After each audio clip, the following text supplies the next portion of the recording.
Welcome back to Wake Up America. I'm Allison Maloney. New Mexico prosecutors have formally charged Alec Baldwin with involuntary manslaughter for the fatal shooting of cinematographer Halyna Hutchins. For more on this, let's bring in world-renowned trial attorney Joe Tacopina to talk more about it. Joe, welcome back to Wake Up America. So prosecutors say they have evidence now that Baldwin was not present for required firearms training. Robert Schilling outlining in a statement of probable cause that this reckless deviation from known standards and practice and protocol directly caused the fatal shooting. So where do you think this case is heading? I mean, as far as Baldwin is concerned, look, someone's to blame here. This case belongs to me more in a civil arena, Allison. This is a civil case, not a criminal case, unless we can determine who injected a live round into that movie set. Somebody put a live round into a gun onto a movie set. That person's a criminal. Until we determine who that person is, I don't think we should be throwing around criminal charges, like their traffic tickets. Alec Baldwin being charged with this crime, to me, is just outrageous. It's completely outrageous, and I don't think there's any scenario where he'll be convicted of a crime here. Yeah, a lot of people in Hollywood say that this just doesn't make sense, especially, since it was handled as a civil case. Alec Baldwin has long maintained his innocence on this case, saying that he never pulled the trigger. Here's what he had to say. It wasn't in the script for the trigger to be pulled.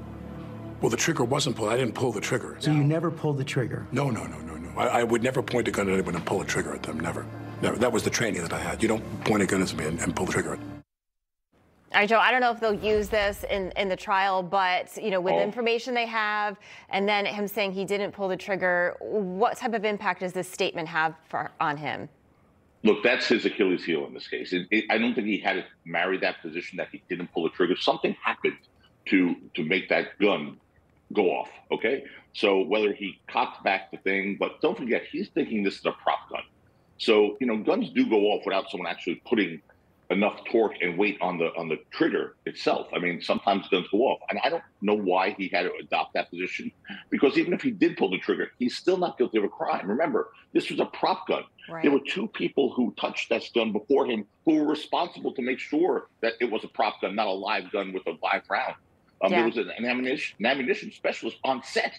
That was her job. And then there was a producer who also had to have input into the safety of all the people on that set. He's an actor. Yeah, he's Alec Baldwin. He's controversial. Some people don't like him. Some people like him. It doesn't matter. You can't judge criminal charges based on the popularity of somebody, and you can't charge someone criminally to enhance the visibility of a case. And that's what I think this prosecutor in New Mexico has done. Yeah, a great point. So I do want to quickly pivot now to former President Donald Trump. The Manhattan District Attorney's Office began presenting evidence to a grand jury about his role in paying his money during 2016 campaign. Do you see criminal charges coming to the now presidential candidate? We have about 15 seconds.